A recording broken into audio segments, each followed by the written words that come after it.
is I'm taking to the United Nations the call for a Universal Declaration of Planetary Rights. Well, our planet doesn't have rights, and yet it's become enslaved.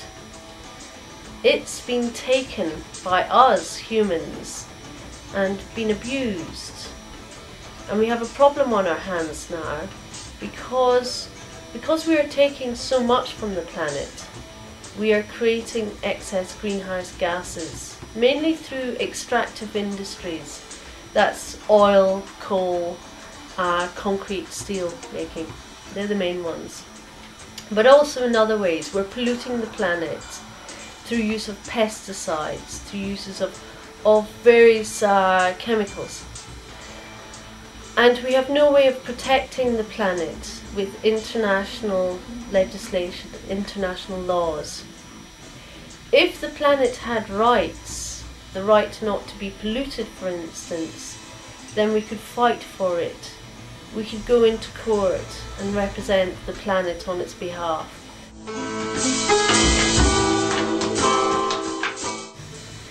At the moment we have a planet that is being massively abused. We know we can't continue this way because actually the planet is telling us that. We now have rising sea levels as a result of melting ice, as a result of excess greenhouse gas emissions. We now have more extreme weather events. The Universal Declaration of Planetary Rights is actually very hard-hitting legislation. It would render all extractive industries illegal overnight if it was made internationally binding law. What you do in that position is you give those corporations subsidies to reinvent their wheels, and you give them a short transition time to reinvent it. So you say to the Exxon Mobils of this world, the Shells or the Chevrons, okay, you're very good at being energy companies. Go now and become clean energy companies. It is illegal now to continue extracting oil, extracting coal and such like. And if you do continue, then there will be huge penalties to pay. But what you do is you allow them to transition. This is how law works.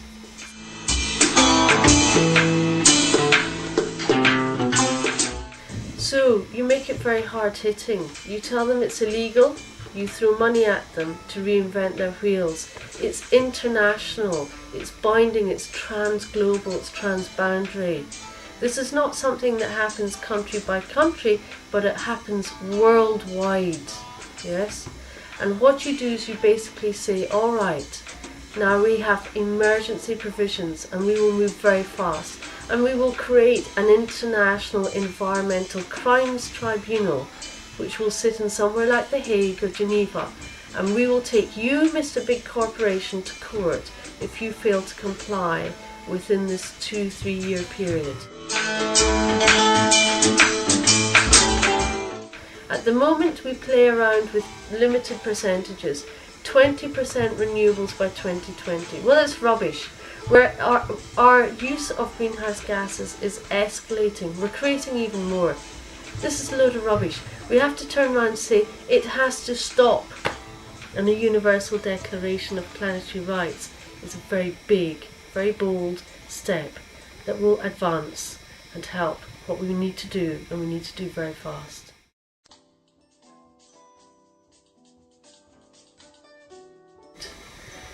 Between 2009, September 2009 and 2011, I will be creating an international global campaign to get every man, every woman, every child on this planet to march and call upon their governments to support this declaration.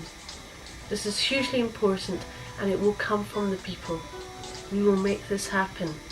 We won't let governments who are compromised by corporations trying to lobby against this from going ahead. This will be something that will come from the people, for the people, and most importantly also for the planet. So if you want to support my call on the United Nations for a Universal Declaration of Planetary Rights, if you really believe that we are all interconnected and that we need to take care of our planet to ensure that it survives for future generations, then I ask you to come and sign up with the campaign. The campaign is called Trees Have Rights Too.